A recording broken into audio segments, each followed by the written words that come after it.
제 자식들이 저를 죽은 사람 취급하고 있다는 걸 알게 된 건 바로 이날이었습니다. 정월 대보름, 붉은 달이 불길하게 떠오른 그날 밤, 저는 40년간 헌신한 가족의 가면이 벗겨지는 걸 목격했죠. 하지만 그때는 아직 몰랐습니다. 제가 곧 치매 환자로 몰릴 거라는 것도, 자식들이 이미 제 재산을 나누기 시작했다는 것도. 지금부터 들려드릴 이야기는 68세 할머니의 통쾌한 복수극입니다. 배신한 자식들을 상대로 펼친 마지막 수업. 여러분은 어떻게 하셨을까요? 끝까지 들어보시고 판단해 주세요. 안녕하세요, 여러분. 이야기를 시작하기 전에 구독과 좋아요 부탁드립니다. 여러분들의 마음을 대변하는 실화 이야기 찾아뵙겠습니다. 그리고 댓글로 여러분의 경험도 들려주세요. 함께 나누고 위로받는 시간이 되길 바랍니다. 자, 이제 시작합니다. 정월 대보름 달빛이 마당 가득 쏟아지는 날이었습니다. 저는 손녀 지민이와 나란히 앉아 송편을 빚고 있었죠. 21살 지민이의 고운 손이 반죽을 주무르는 모습을 보니 마치 40년 전 제가 처음 이 집에 시집 왔을 때의 모습이 겹쳐 보였습니다. 할머니, 이렇게 만드는 거 맞아요? 지민이가 삐뚤빼뚤한 송편을 들어보이자 저도 모르게 웃음이 났습니다. 그래도 내가 만든 건 다 예쁘구나. 할머니는 처음 시집 왔을 때 송편이 터져서 시어머니께 얼마나 혼났는지 몰라. 부엌 가득 고소한 참기름 냄새가 퍼졌습니다. 대청마루 너머로는 큰아들 태성이가 아내 미라와 뭔가 심각한 얘기를 나누는 모습이 언뜻 보였죠. 태성이는 제 눈을 피하듯 고개를 돌렸습니다. 48배 나이에도 여전히 뭔가를 숨길 때면 어릴 적 그대로의 표정을 짓는 아들이었습니다. 저는 다시 반죽에 집중하며 옛 생각에 잠겼습니다. 이 대저택도 번듯한 가문의 위상도 모두 저와 남편 상철이가 맨손으로 일궈낸 것들이었죠. 상철이는 작은 무역회사 직원이었고 저는 각 교사 생활을 시작한 새내기였습니다. 그런 우리가 어떻게 이만큼 성공할 수 있었을까요? 밤낮 없이 일하던 상철이의 뒷바라지를 하며 저 역시 학교에서 아이들을 가르치고 집에 와서는 새 아이를 돌봤습니다.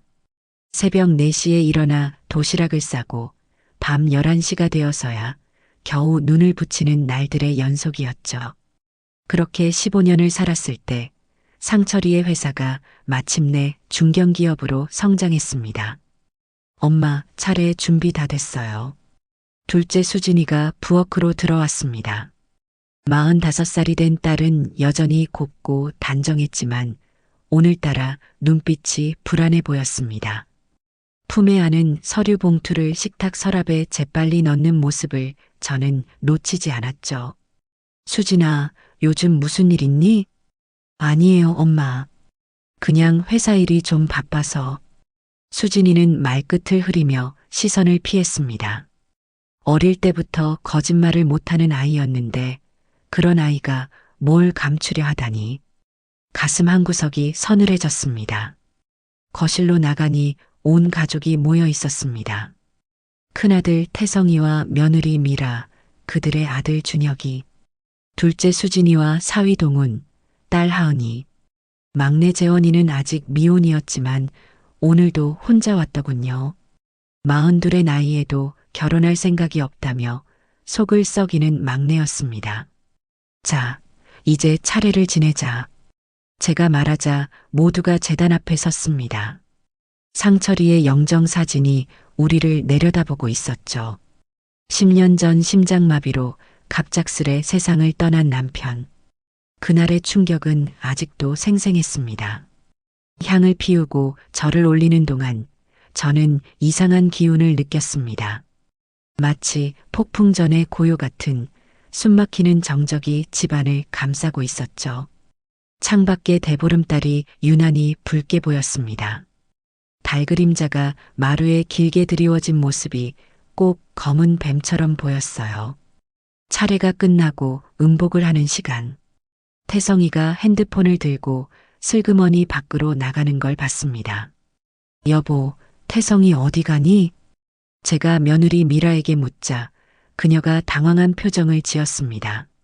아, 회사에서 급한 전화가 와서요, 어머니. 거짓말이었습니다.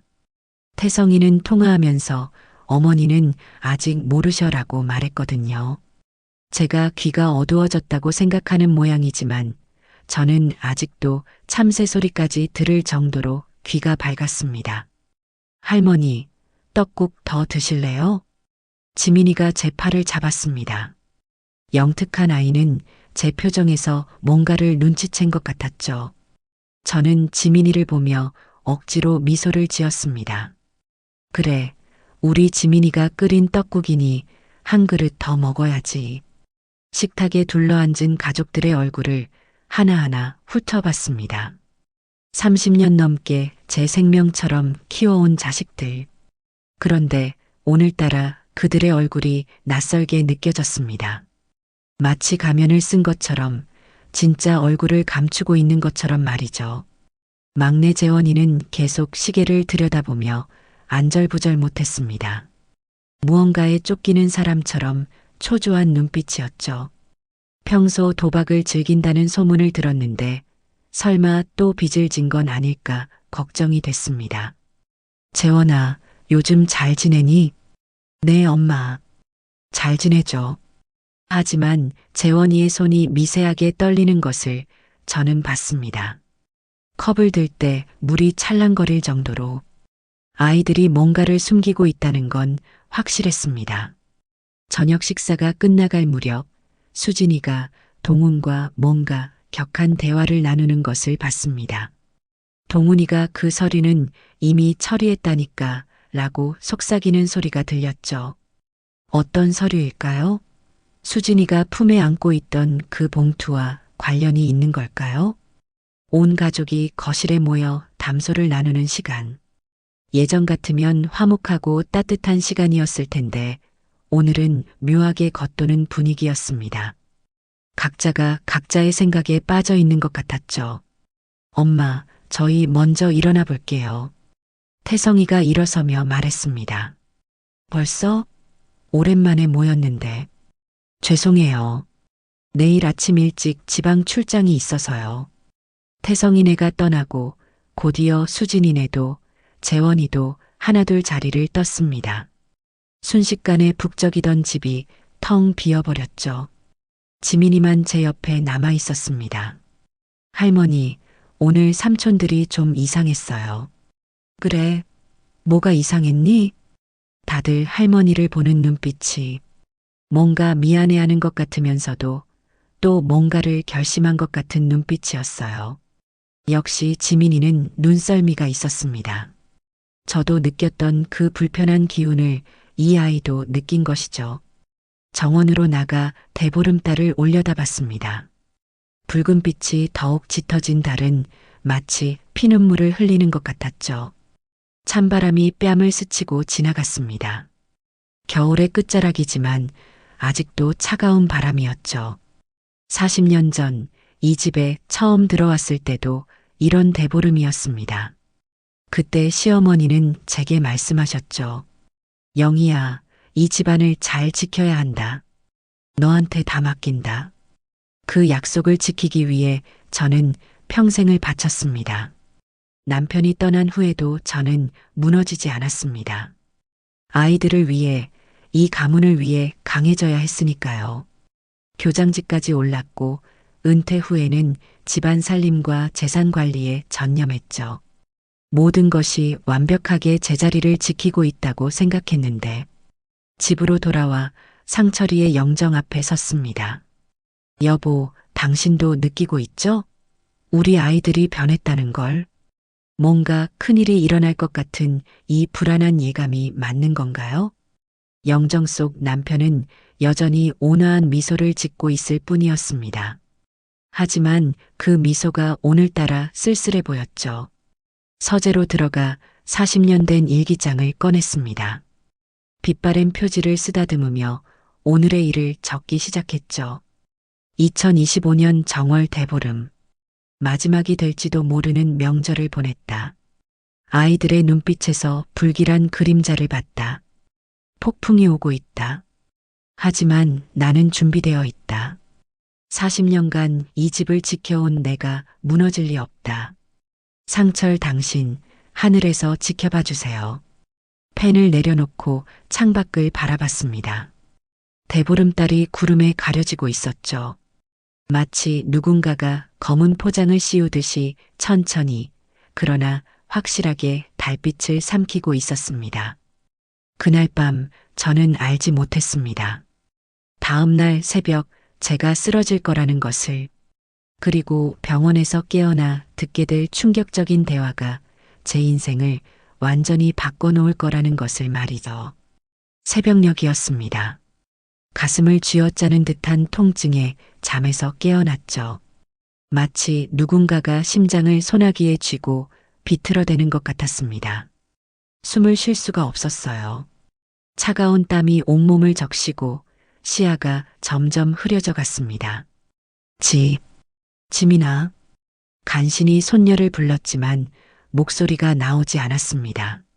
침대 옆 탁자를 더듬어 핸드폰을 찾으려 했지만 손가락에 힘이 들어가지 않았죠. 그대로 바닥으로 쓰러졌습니다. 차가운 마룻바닥이 뺨에 닿는 순간 이대로 죽는구나 하는 생각이 들었습니다. 다행히 지민이가 물 마시러 나왔다가 저를 발견했고 곧바로 119를 불렀죠.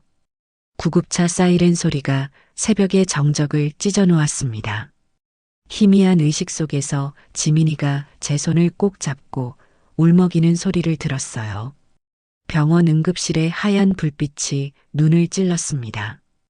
의사들이 분주히 움직이고 각종 기계음이 귓가에 맴돌았죠. 그리고 깊은 어둠 속으로 빠져들었습니다. 마치 끝없는 우물 속으로 떨어지는 것 같은 느낌이었어요.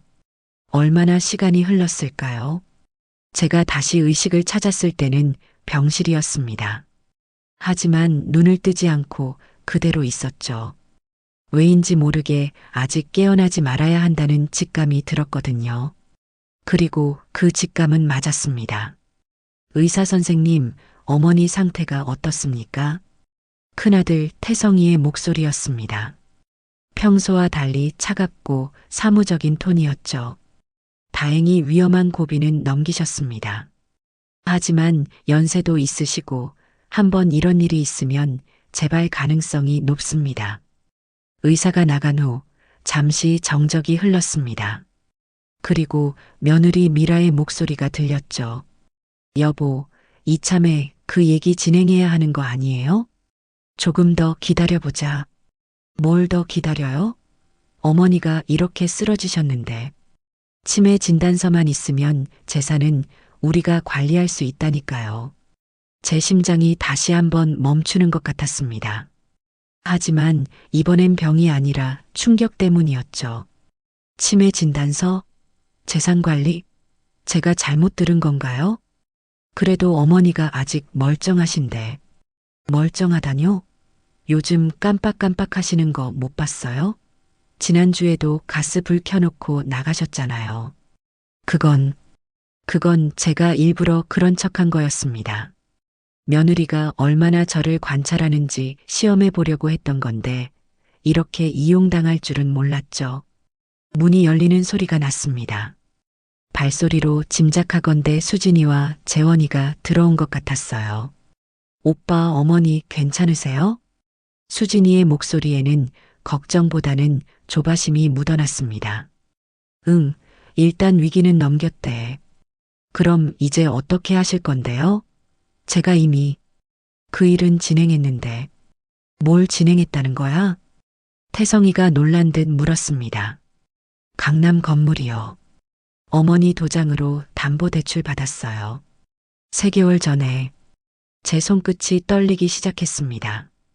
분노인지 배신감인지 모를 감정이 온몸을 타고 올라왔죠. 강남 건물은 상철이가 제 이름으로 남겨준 마지막 선물이었습니다. 당신이 평생 고생했으니 이것만큼은 당신 것이어야 한다며 남긴 건물을 누나 미쳤어? 그게 얼마짜리 건물인데. 재원이가 목소리를 높였습니다. 그러는 넌 뭐 깨끗해? 엄마 노후자금 빼돌린 거 내가 모를 줄 알아? 그건 잠깐 빌린 거야. 도박빚 때문에. 정말 가관이네. 우리 셋 다 똑같은 생각하고 있었던 거잖아. 태성이의 한숨 소리가 들렸습니다. 깊고 무거운 한숨이었죠. 병실에 무거운 침묵이 내려앉았습니다. 제 자식들이 제가 젖 먹여 키우고 아플 때 밤새 간호하고 대학 보내려고 새벽 시장에서 장사까지 했던 그 아이들이 지금 제 재산을 어떻게 나눠 먹을지 의논하고 있었습니다. 일단 정리하자. 누나는 이미 건물 담보대출 받았고 나는 어머니 치매 진단서로 나머지 재산 관리권을 가져올 거야. 재원이 넌? 난 그냥 형이 주는 대로 받을게. 아니, 공평하게 나누자. 우리가 왜 차별받아야 해? 장남이라고 더 가져갈 이유는 없잖아. 미라의 날카로운 목소리가 끼어들었습니다. 욕심이 가득한 목소리였죠. 제 눈가에 뜨거운 것이 흘러내렸습니다. 눈물이었어요. 소리 없이, 그러나 끊임없이 흘러내리는 눈물. 마치 제 영혼이 녹아내리는 것 같았습니다. 40년을 바쳤습니다. 새벽 4시에 일어나 도시락 싸고 학교 갔다가 집에 와서는 아이들 숙제 봐주고 남편 내조하고 상철이가 죽고 나서는 홀로 이 집안을 지켰죠. 태성이 사업 실패했을 때 전 재산 털어서 도와줬고 수진이 이혼할 뻔했을 때 발 벗고 나섰으며 재원이가 방황할 때마다 끌어안아줬습니다. 그런데 그 보답이 이것입니까? 제가 아직 숨쉬고 있는데 심장이 아직 뛰고 있는데 마치 이미 죽은 사람 취급하며 재산을 나누려 하다니.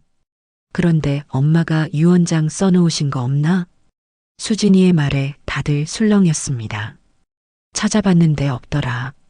엄마가 그런 걸 쓰실 분도 아니고. 태성이가 대답했죠. 하지만 틀렸습니다. 저는 이미 3년 전에 유언장을 작성해뒀거든요. 그것도 아주 특별한 조항과 함께. 문득 상철이가 살아있을 때 했던 말이 떠올랐습니다. 여보, 사람은 돈 앞에서 본색이 드러난다네. 부모 자식 간에도 마찬가지야. 그때는 그 말을 믿지 않았습니다. 우리 아이들은 다르다고, 우리가 얼마나 사랑으로 키웠는데 그럴 리 없다고 생각했죠. 하지만 상철이 당신이 옳았어요. 사람은 심지어 내 배 아파 낳은 자식들도 돈 앞에서는 짐승이 되는군요. 일단 오늘은 이만 가자. 엄마가 깨어나시면 티 나잖아. 하나둘 병실을 나가는 발소리가 들렸습니다. 문이 닫히고 다시 정적이 찾아왔죠. 저는 그제야 눈을 떴습니다. 병실 천장의 형광등이 차갑게 빛나고 있었습니다. 마치 제 가슴속처럼 차갑고 서늘한 빛이었죠. 창밖으로는 아침 해가 떠오르고 있었지만 제게는 해가 지는 것처럼 느껴졌습니다. 40년 세월이, 한평생의 헌신이 이렇게 무너지는 순간이었으니까요. 하지만 이상하게도 눈물은 더 이상 나오지 않았습니다. 오히려 가슴 깊은 곳에서 차가운 무언가가 솟아오르고 있었죠. 그것은 분노였고 동시에 결이었습니다. 좋아. 너희가 원하는 게 재산이구나. 그래, 어디 한번 해보자. 이 늙은 어미가 호락호락해 보이니? 40년간 교단에 서서 수많은 아이들을 가르쳤고 이 집안을 일으켜 세운 내가 그렇게 만만해 보이니? 병실 탁자 위에 놓인 핸드폰을 들었습니다. 그리고 전화번호 하나를 찾았죠. 10년 전 제자, 지금은 잘 나가는 변호사가 된 민정이의 번호였습니다. 아직 이른 시간이었지만 전화를 걸었습니다. 신호음이 울리는 동안 제 입가에 차가운 미소가 번졌죠.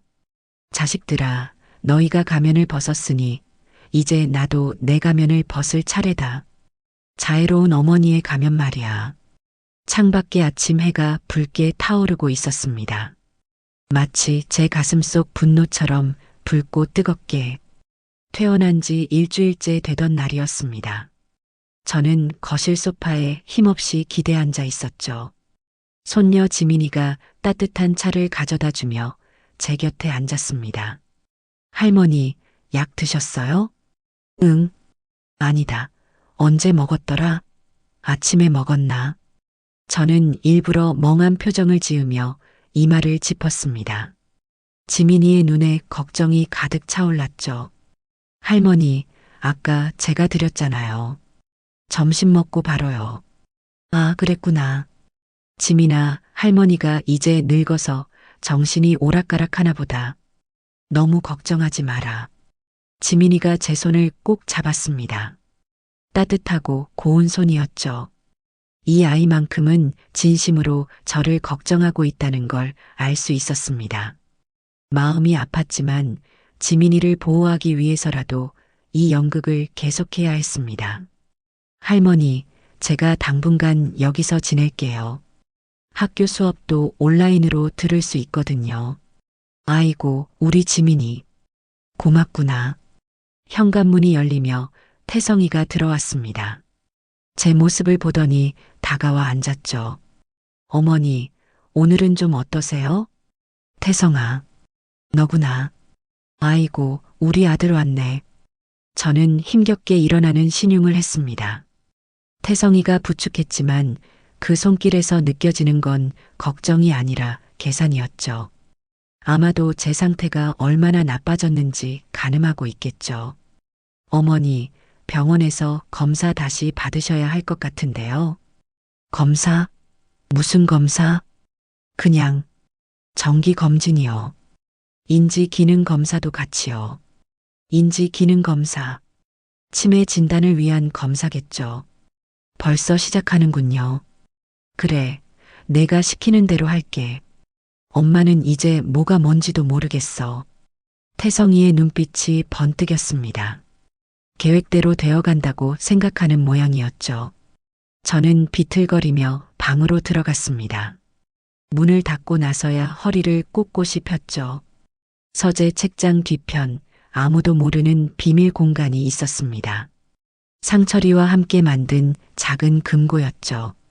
그 안에서 40년 된 일기장을 꺼냈습니다.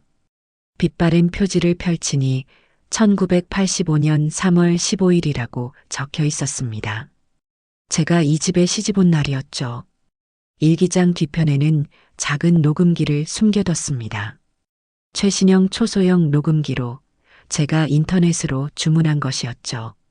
아이들은 제가 컴퓨터도 못 다룬다고 생각하지만 저는 교장 시절부터 IT 교육을 선도했던 사람입니다.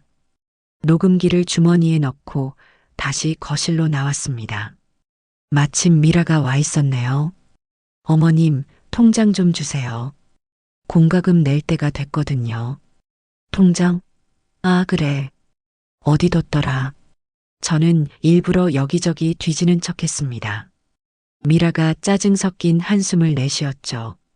어머님, 지난번에 화장대 서랍에 넣으셨잖아요. 아, 맞다. 통장을 건네며 저는 몰래 잔액을 확인했습니다. 지난달보다 500만 원이 빠져 있었죠. 공과금은 많아야 100만 원인데 말입니다.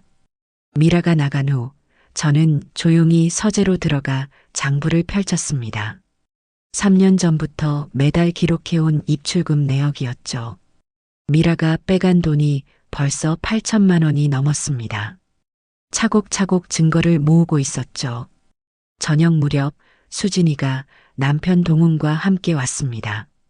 엄마, 서류 하나만 사인해 주세요. 무슨 서류?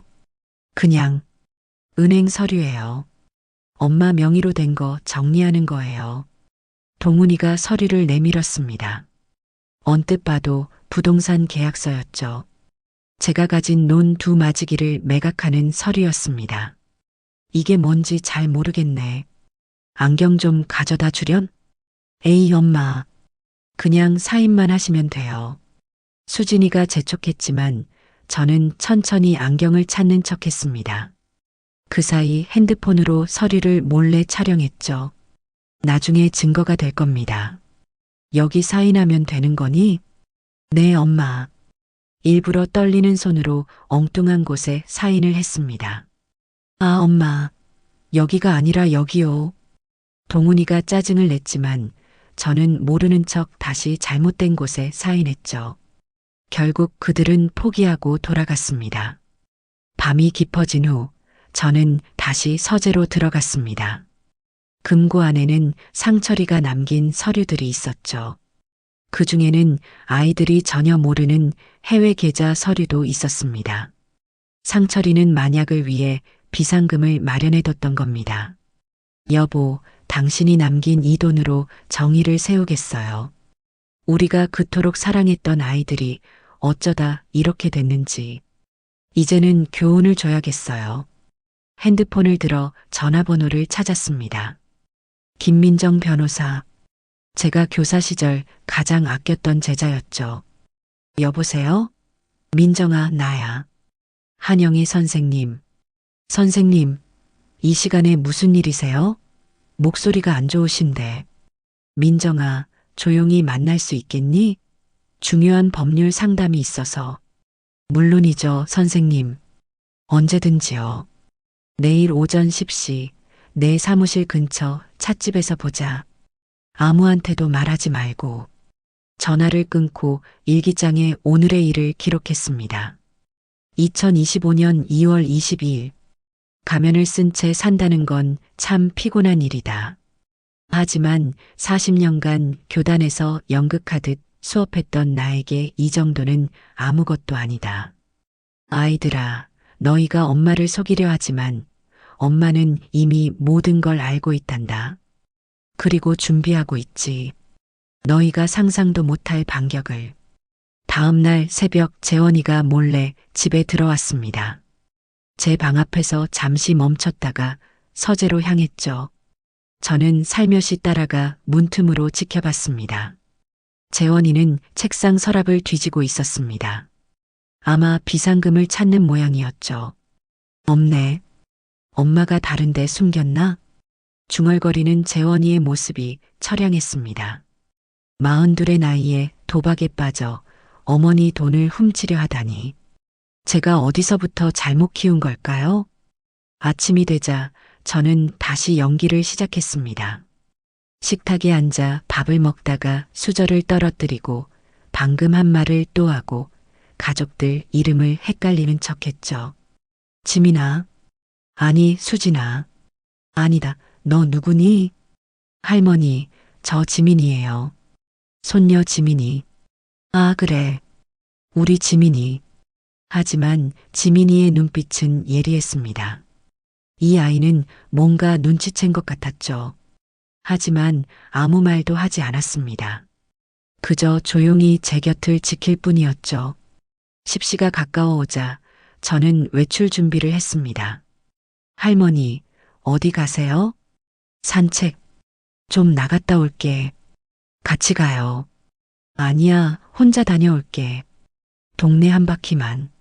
찻집에 도착하니 민정이가 기다리고 있었습니다. 38배 나이에 검사 출신 변호사로 성공한 자랑스러운 제자였죠. 선생님, 오랜만이에요. 그런데 많이 야위셨네요. 민정아, 단도직입적으로 말할게. 내 자식들이 나를 배신했어. 재산을 노리고 있지. 민정이의 표정이 굳어졌습니다. 선생님, 자세히 말씀해 주세요. 저는 지난 한 달간 있었던 일들을 조목조목 설명했습니다. 녹음 파일도 들려주고 촬영한 서류도 보여줬죠. 민정이는 심각한 표정으로 메모를 하며 들었습니다. 선생님, 이건 명백한 재산 침해이고 사기죠. 고소하실 건가요? 아니, 그보다 더 확실한 방법이 있을 것 같아. 민정아, 가족 신탁이라는 게 있지? 네, 있죠. 특히 배신 조항을 넣을 수 있어요. 그래, 그걸로 준비해줘. 그리고 저는 금고에서 가져온 서류를 건넸습니다. 이건 남편이 남긴 비밀 계좌야. 이걸 활용해서 새로운 유언장을 만들어줘. 민정이가 고개를 끄덕였습니다. 알겠습니다, 선생님. 제가 완벽하게 준비해 드릴게요. 선생님을 그렇게 대하다니. 정말 화가 나네요. 찻집을 나오며 하늘을 올려다봤습니다. 구름 한 점 없는 맑은 하늘이었죠. 마치 제 마음처럼 이제는 명확해진 하늘이었습니다. 시작이야. 40년간 쌓아온 지혜와 경험으로 너희에게 마지막 수업을 해주마. 배신의 대가가 무엇인지 똑똑히 보여주겠다. 서재의 오래된 책장, 그 맨 아래 칸에는 누구도 관심 갖지 않는 낡은 백과사전들이 꽂혀 있었습니다. 하지만 그 뒤에는 제 인생의 모든 것이 담긴 보물이 숨어 있었죠. 바로 40년간 써온 가족 연대기였습니다. 검은 가죽 표지의 두툼한 수첩을 꺼내 펼쳤습니다. 첫 페이지에는 1985년 3월 15일 제가 이 집에 시집 온 날의 기록이 있었죠. 상철 씨와 결혼, 시어머니께서 주신 옥비녀, 시아버지의 축복, 앞으로 이 집안의 역사를 기록하기로 다짐함. 한 장 한 장 넘기니 세월이 주마등처럼 스쳐 지나갔습니다. 1987년 5월 10일 마이너스 태성이 출생. 3.8kg. 상철 씨 기쁨의 눈물. 첫 아이 분유값 월 3만 원. 1990년 8월 15일 마이너스 수진이 출생. 태성이 유치원 학비 월 5만 원 시작. 1992년 11월 3일 마이너스 재원이 출생. 이달 가계 지출 총 45만 원. 단순한 기록이 아니었습니다. 이 수첩에는 제가 아이들에게 쏟은 모든 사랑과 희생이 숫자로 기록되어 있었죠. 태성이 대학 등록금 800만 원, 수진이 결혼자금 2억 원, 재원이 사업자금 5천만 원, 그리고 그들이 갚지 못한 빚들까지. 민정이가 사무실로 저를 찾아왔을 때 저는 이 수첩을 펼쳐 보였습니다. 선생님, 이건 정말 대단하네요. 40년간 이렇게 꼼꼼히 기록하시다니. 민정아, 숫자는 거짓말을 하지 않아. 여기 봐. 태성이가 사업 실패했을 때 내가 준 3억 아직도 한 푼도 안 갚았어. 그런데 이제 와서 내 재산을 노리고 있지. 민정이가 한 페이지를 가리켰습니다. 선생님, 이 부분이 특히 중요할 것 같아요. 2010년 6월 마이너스 상철과 함께 가족 신탁 설립. 특별조항 부모에 대한 배신 행위 시 상속 자격 박탈. 그래요, 상철이는 현명했습니다. 15년 전 이미 이런 날이 올 수도 있다는 걸 예견했던 것 같았죠. 마치 자신이 먼저 떠날 것을 알고 저를 보호하려 했던 것처럼. 그리고 이것도 보세요. 저는 금고에서 또 다른 서류철을 꺼냈습니다. 스위스 은행 계좌 서류와 금괴 보관증이었죠. 남편이 남긴 비상금이에요. 아이들은 전혀 모르는 돈이지. 하나로 약 50억 정도 되는 것 같아. 민정이의 눈이 휘둥그레졌습니다. 선생님, 그럼 지금 아드님들이 노리는 국내 재산은 빙산의 일각이지.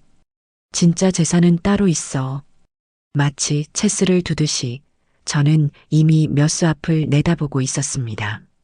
40년간 교단에서 아이들을 가르치며 배운 것 마이너스 때로는 엄격한 훈육이 필요하다는 것을 이제 제 자식들에게 적용할 시간이었죠. 문득 밖에서 발소리가 들렸습니다. 지민이었죠.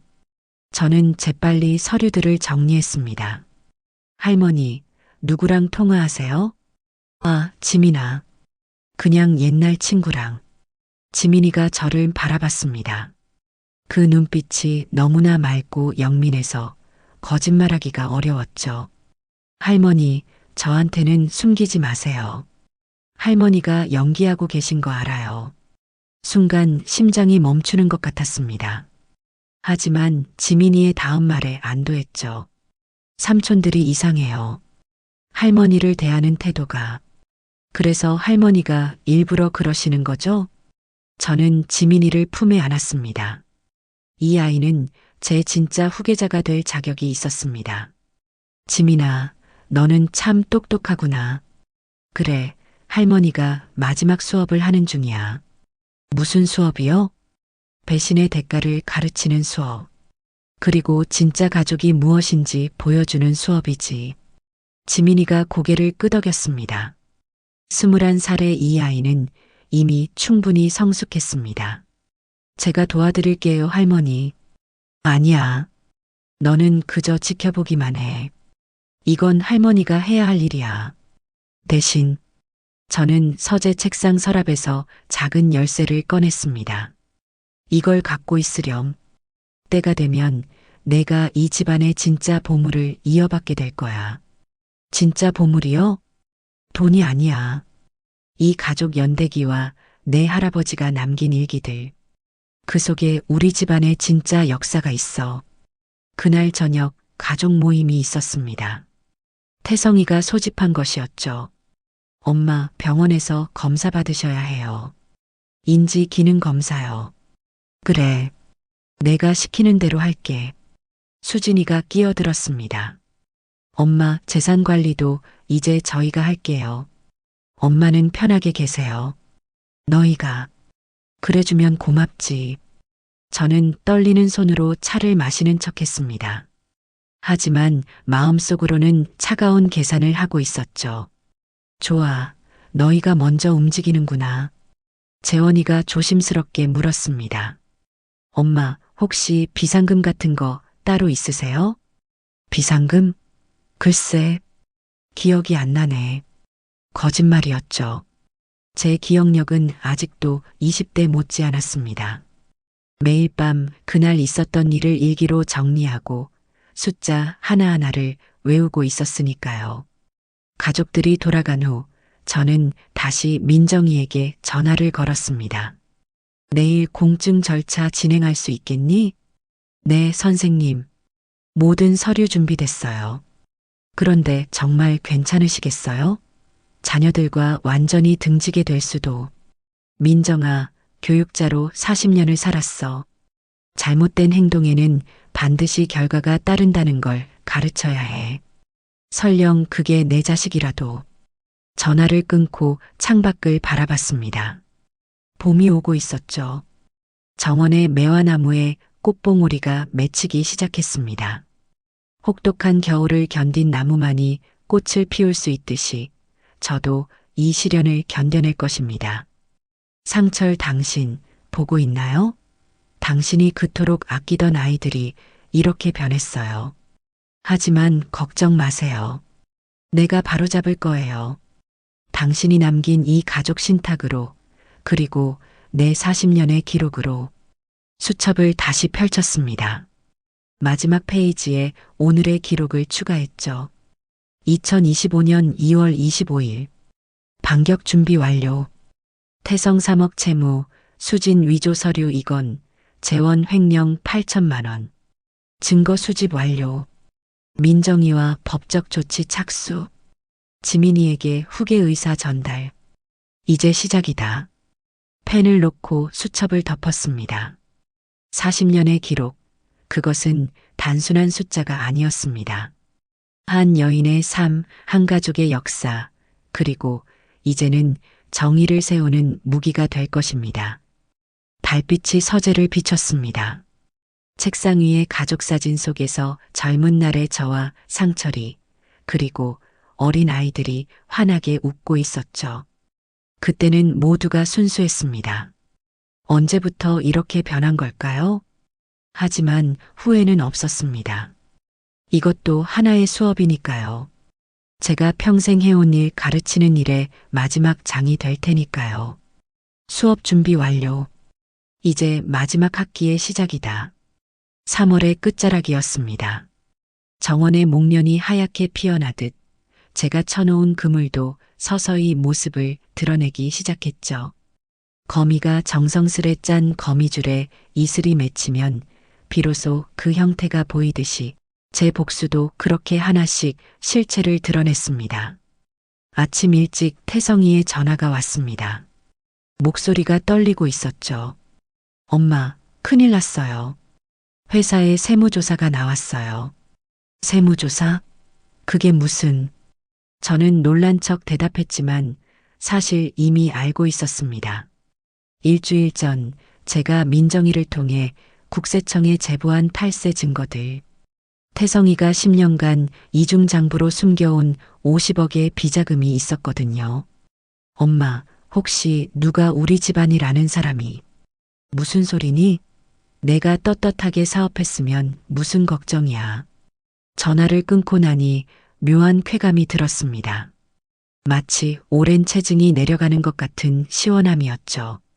하지만 이건 시작에 불과했습니다. 오후가 되자 이번엔 수진이가 울먹이며 찾아왔습니다. 평소의 단정한 모습은 온데간데 없고 머리는 헝클어지고 눈은 퉁퉁 부어 있었죠. 엄마 어떡해요? 검찰에서 연락이 왔어요. 문서위조 혐의로 조사받으래요. 문서위조? 내가 무슨 문서를? 그게 엄마 도장 가지고. 아니에요. 누군가 모함한 거예요. 수진이가 무릎을 꿇었습니다. 45살 딸이 제 앞에 무릎을 꿇은 건 처음이었죠.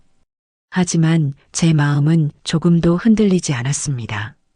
오히려 더 차갑게 식어갔죠. 이제야 무릎을 꿇는구나. 하지만 너무 늦었어, 수진아. 저녁 무렵 재원이도 집에 왔습니다. 얼굴이 초췌하고 옷에서는 술 냄새가 났죠. 엄마, 저 큰일 났어요. 사채업자들이 찾아다녀요. 도박 빚이 3억이 넘어요. 뭐라고? 3억? 저는 충격받은 표정을 지었지만 속으로는 드디어 수면 위로 올라왔구나 생각했죠. 재원이의 도박 빚은 이미 제가 다 파악하고 있었거든요. 세 자식이 모두 모인 건 오랜만이었습니다. 하지만 예전의 화목한 모습은 없었죠. 서로를 의심의 눈초리로 바라보며 나를 세우고 있었습니다. 이게 다 누구 때문이야? 누가 우리 집안일을 밖에 떠벌린 거야? 태성이가 수진이를 노려봤습니다. 왜 나를 봐? 오빠가 회사에서 뭔 짓을 했는지 내가 어떻게 알아? 그럼 재원이 너냐? 도박 빚 때문에 우리 정보를 팔아먹은 거야? 형, 미쳤어? 내가 왜 그런 짓을... 삼남매가 서로에게 독을 뿜어내는 모습은 처참했습니다. 한때는 그토록 사랑했던 형제들이 이제는 서로를 물어뜯는 늑대가 되어 있었죠. 씨앗은 제가 뿌렸지만 그들이 자라게 한 건 그들 자신의 욕심이었습니다. 그만, 제가 소리쳤습니다. 모두가 저를 봤죠. 너희들 정말 한심하구나. 서로를 의심하고 미워하는 꼴이라니. 내가 너희를 어떻게 키웠는데. 엄마, 가족회의를 열겠다. 내일 저녁 7시 모두 참석해라. 중요한 얘기가 있어. 다음 날 저녁 온 가족이 거실에 모였습니다. 태성이 부부, 수진이 부부, 재원이, 그리고 지민이까지. 무거운 침묵이 거실을 가득 채웠죠. 저는 서재에서 낡은 서류 봉투를 가져왔습니다. 40년 전 상철이가 제게 남긴 마지막 선물이었죠. 이건 너희 아버지가 돌아가시기 전에 남긴 거야. 봉투를 열자 여러 장의 서류가 나왔습니다. 그중 하나를 들어 올렸죠. 이게 뭔지 아니? 유언장인가요? 태성이가 조심스럽게 물었습니다. 그것도 있지. 하지만 더 중요한 게 있어. 저는 DNA 검사 결과지를 꺼냈습니다. 1995년에 작성된 문서였죠. 태성아, 이걸 봐라. 태성이가 서류를 받아 읽더니 얼굴이 하얗게 질렸습니다.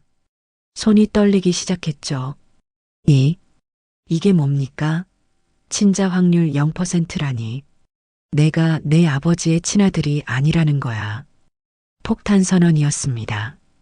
모두가 충격에 빠져 말을 잃었죠. 미라는 입을 벌린 채 남편을 바라봤고 수진이와 재원이는 믿을 수 없다는 표정이었습니다. 그럼 저는 누구? 태성이가 무너져 내렸습니다. 48배 중년 남자가 어린아이처럼 흐느끼기 시작했죠. 내 아버지가 남긴 편지도 있어. 저는 봉해진 편지를 꺼냈습니다. 상철이의 친필이었죠. 태성에게. 내가 이 편지를 읽을 때면 나는 이미 이 세상에 없겠지. 진실을 말하자면 너는 내 친아들이 아니다. 하지만 나는 단 한 번도 너를 아들이 아니라고 생각한 적이 없다. 내가 태어났을 때부터 너는 내 아들이었고 죽는 순간까지도 내 아들이다. 내 어머니는 나와 결혼하기 전 상처가 있었다. 그 상처가 너라는 형태로 남았지만 나는 오히려 감사했다. 너로 인해 우리 가족이 완성되었으니까. 태성아, 피는 중요하지 않다. 중요한 건 함께한 시간과 사랑이다. 하지만 내가 만약 이 사랑을 배신한다면, 내가 만약 어머니를 버린다면, 그때는 진짜 남이 되는 거다. 기억해라. 가족은 피로 맺어지는 게 아니라 마음으로 맺어지는 거란다. 편지를 읽는 동안 거실은 눈물바다가 되었습니다. 태성이는 바닥에 주저앉아 흐느꼈고 수진이도 울고 있었죠. 아버지가 다 알고도. 그래. 너희 아버지는 다 알면서도 너를 장남으로 후계자로 키웠어. 그런데 너는 뭘 했니? 저는 차가운 목소리로 물었습니다. 아버지가 물려준 회사로 탈세를 했고 어머니인 나를 치매 환자로 만들려 했지. 엄마, 저는. 수진이 너도 마찬가지야. 내 도장을 위조해서 재산을 빼돌렸지. 재원이, 너는 도박으로 내가 준 돈을 다 날렸고 세 자식 모두 고개를 들지 못했습니다. 죄의 무게가 그들을 짓누르고 있었죠. 너희가 서로를 의심하고 있지만 사실 이 모든 걸 신고한 건 나야. 엄마가요? 충격의 연속이었습니다. 그들은 믿을 수 없다는 표정으로 저를 바라봤죠. 그래, 나야. 치매에 걸린 줄 알았던 늙은 어미가 사실은 모든 걸 알고 있었고 모든 걸 기록했으며 모든 걸 준비했어. 저는 일어섰습니다. 더 이상 구부정한 노인이 아닌 당당한 가장으로 서 있었죠. 이제 선택해라. 아버지의 편지대로 진짜 가족이 될 것인가, 아니면 영원한 남이 될 것인가. 밖에서는 봄비가 내리기 시작했습니다. 겨울의 먼지를 씻어내는 정화의 비였죠. 저는 창밖을 바라보며 생각했습니다. 상철, 당신, 이제 첫 번째 그물을 걷었어요. 아이들이 깨달을까요? 피보다 진한 것이 마음이라는 걸, 배신보다 무서운 것이 진실이라는 걸. 거실에는 흐느끼는 소리만 가득했습니다. 40년 만에 드러난 진실 앞에서 욕심으로 가득했던 마음들이 무너져 내리고 있었죠. 하지만 이것은 끝이 아니라 시작이었습니다. 진짜 심판은 이제부터였으니까요. 4월의 어느 맑은 날이었습니다. 법원 건물 앞에 선 저는 마치 전장에 나가는 장군 같은 심정이었죠. 40년간 입었던 자애로운 어머니의 갑옷을 벗어던지고 이제는 정의의 검을 든 심판자로 서 있었습니다. 법정 안에는 제 자식들이 모두 앉아 있었습니다. 한때는 제 품에서 재롱을 부리던 아이들이 이제는 피고인석과 방청석에 뿔뿔이 흩어져 있었죠. 마치 깨진 거울 조각처럼 한때는 하나였던 가족이 산산조각 나 있었습니다. 재판장이 입장하자 모두가 일어섰습니다. 무거운 침묵이 법정을 짓누르는 가운데 제 마음은 오히려 고요했습니다. 폭풍이 지나간 후의 바다처럼 잔잔했죠. 피고인 이태성, 탈세 및 횡령 혐의에 대해 어떻게 생각하십니까? 인정합니다. 태성이의 목소리는 이미 생기를 잃은 낙엽 같았습니다.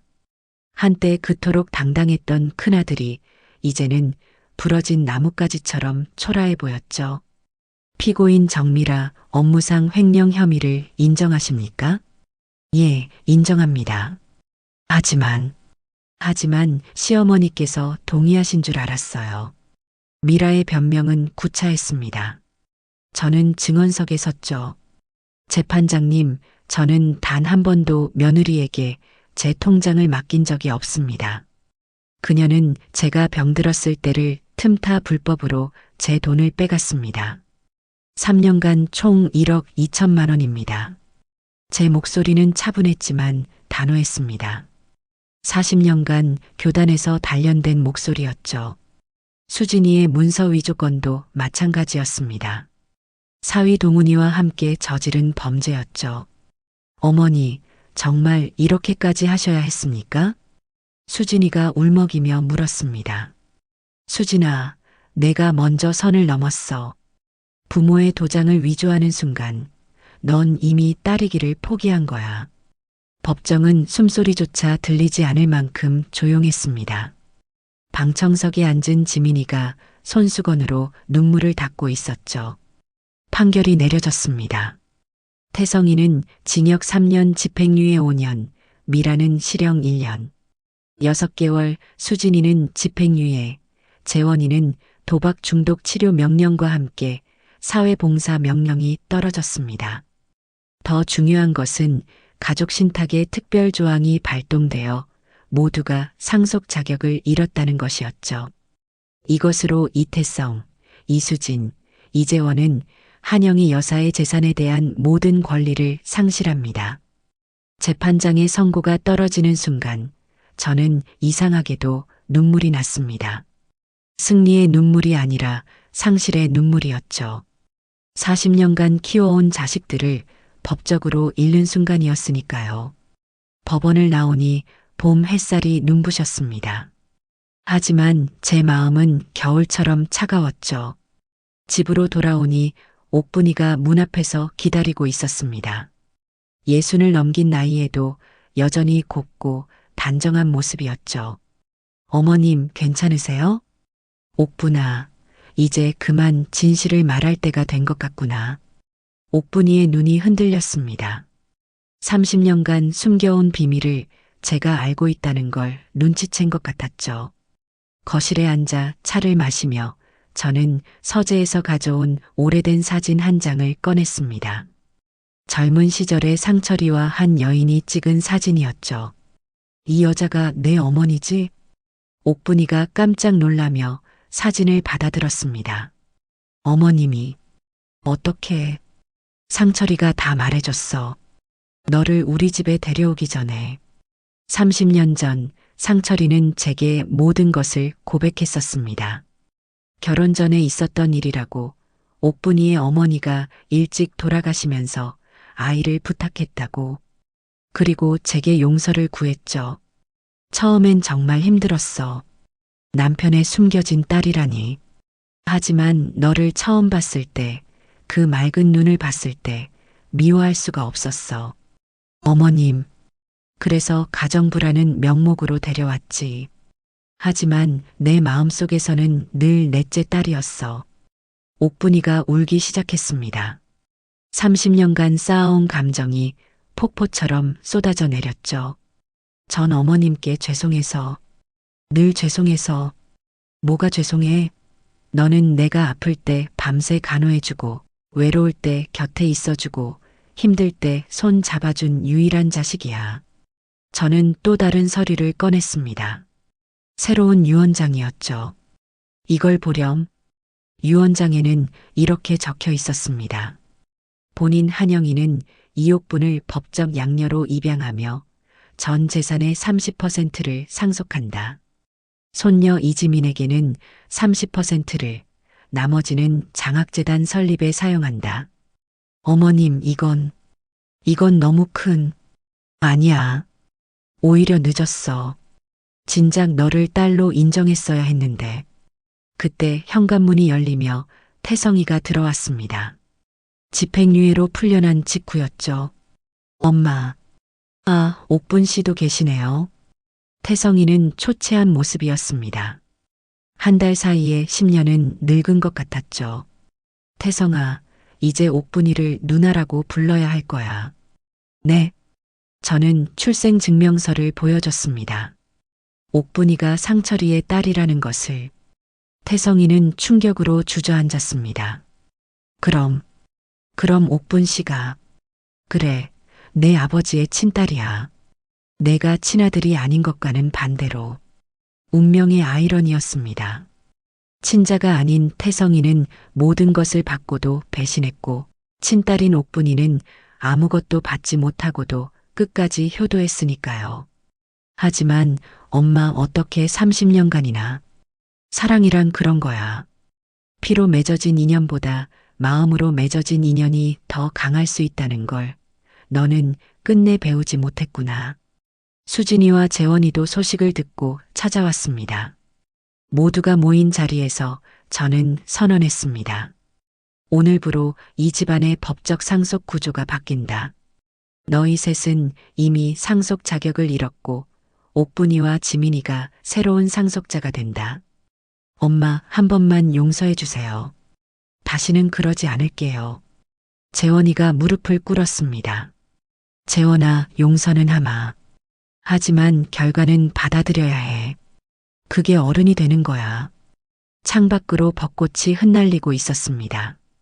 화려하게 피었다가 순식간에 떨어지는 벚꽃처럼 욕심으로 부풀었던 자식들의 꿈도 그렇게 산산이 흩어졌죠. 하지만 떨어진 꽃잎이 거름이 되어 새싹을 틔우듯이 이 아픔도 언젠가는 새로운 시작이 될 수 있을까요? 옥분이가 제 손을 잡았습니다. 거칠지만 따뜻한 손이었죠. 30년간 이 집을 지켜온 손, 진정한 딸의 손이었습니다. 어머님, 이제 제가 모실게요. 끝까지요. 그래, 이제야 진짜 가족이 누군지 알게 됐구나. 저녁 노을이 거실을 붉게 물들였습니다. 마치 새로운 혈연이 만들어지는 것처럼 피보다 진한 정으로 맺어진 새로운 가족이 탄생하는 순간이었죠. 무너진 집터 위에 새 집을 짓듯이 저는 이제 진짜 가족과 함께 새로운 삶을 시작할 준비가 되었습니다. 또 봄이 왔습니다. 작년 이맘때 법정에서 모든 것을 끝냈던 그날로부터 정확히 1년. 대저택의 정원에는 매화꽃이 다시 피어났죠. 하얀 꽃잎들이 아직 차가운 바람에 흔들리면서도 꿋꿋이 가지를 붙들고 있는 모습이 마치 제 삶 같았습니다. 한때 북적이던 집은 이제 텅 비어 있었습니다. 15개의 방 중에서 사용하는 건 겨우 3개뿐. 저와 지민이 그리고 옥분이의 방만이 온기를 품고 있었죠. 나머지 방들은 과거의 유령처럼 텅 빈 채 시간 속에 잠들어 있었습니다. 할머니, 차 드세요. 지민이가 따뜻한 매화차를 가져왔습니다. 22살이 된 손녀는 이제 제법 어른스러워졌죠. 작년에 폭풍 같은 사건들을 겪으며 한층 성숙해진 눈빛이 제 마음을 따뜻하게 했습니다. 고맙구나, 지민아. 옥분이는? 이모는? 아니, 큰고모는 시장 가셨어요. 오늘 장날이래요. 지민이도 이제는 옥분이를 큰고모라고 불렀습니다. 법적으로 제 양녀가 된 옥분이는 이제 명실상부한 가족이었으니까요. 현관 초인종이 울렸습니다. 모니터를 보니 수진이었네요. 한 달에 한 번씩은 꼭 찾아오는 둘째 딸. 하지만 저는 더 이상 문을 열어주지 않았습니다. 엄마, 수진이에요. 제발 한 번만 만나주세요. 정말 죄송해요. 인터폰 너머로 들리는 목소리가 애처로웠지만 제 마음은 움직이지 않았습니다. 깨진 그릇은 아무리 붙여도 금이 남는 법이죠. 할머니, 이모 불쌍해요. 한 번쯤은. 짐이나 용서와 화해는 다른 거란다. 나는 이미 마음속으로 그들을 용서했어. 하지만 다시 받아들일 순 없어. 상처는 아물어도 흉터는 남는 법이거든. 수진이가 떠나고 오후가 되자 이번엔 태성이가 찾아왔습니다. 회사가 부도나고 집행유예 중인 큰아들은 이제 작은 식당을 운영한다고 들었죠. 어머니, 저예요. 오늘이 어머니 생신이잖아요. 미역국이라도 끓여드리고 싶어서. 태성아, 돌아가거라. 내 어머니는 이미 죽었어. 작년 법정에서 죽었지. 차가운 제 목소리가 스스로도 낯설었지만 이것이 제가 선택한 길이었습니다. 부러진 나무는 다시 붙일 수 없듯이 한번 무너진 신뢰는 회복될 수 없었죠. 저녁이 되어 옥분이가 돌아왔습니다. 장바구니 가득 제가 좋아하는 것들로 채워온 그녀의 모습이 참 정겨웠죠. 어머님, 오늘 시장에서 쑥을 봤어요. 쑥떡 해드릴게요. 옥분아, 고마워. 내가 있어서 참 다행이야. 세 사람이 둘러앉은 저녁 식탁은 소박했지만 따뜻했습니다. 거창한 사내 진미는 없었지만 진심이 담긴 한 끼였죠. 할머니, 내일 장학재단 설립식이죠? 그래, 상철 -0의 장학재단. 드디어 내일이구나. 제가 전 재산의 70%를 출연해 만든 장학재단이었습니다. 가난한 학생들에게 기회를 주는 것, 그것이 교육자로 살아온 제 삶의 마지막 숙제였죠. 식사 후 정원으로 나갔습니다. 달빛 아래 하얗게 빛나는 매화꽃이 마치 별처럼 반짝였죠. 지민이가 제 옆에 앉았습니다. 할머니, 전 가끔 생각해요. 만약 삼촌들이 할머니를 배신하지 않았다면 어땠을까 하고요. 그랬다면 난 평범한 할머니로 살다 갔겠지. 하지만 지민아, 때로는 아픔이 우리를 더 강하게 만들어. 겨울을 견딘 나무만이 봄꽃을 피우듯이 말이야. 저는 품에서 오래된 일기장을 꺼냈습니다. 40년간의 기록이 담긴 보물이었죠. 이걸 내게 주마. 우리 가족의 역사야.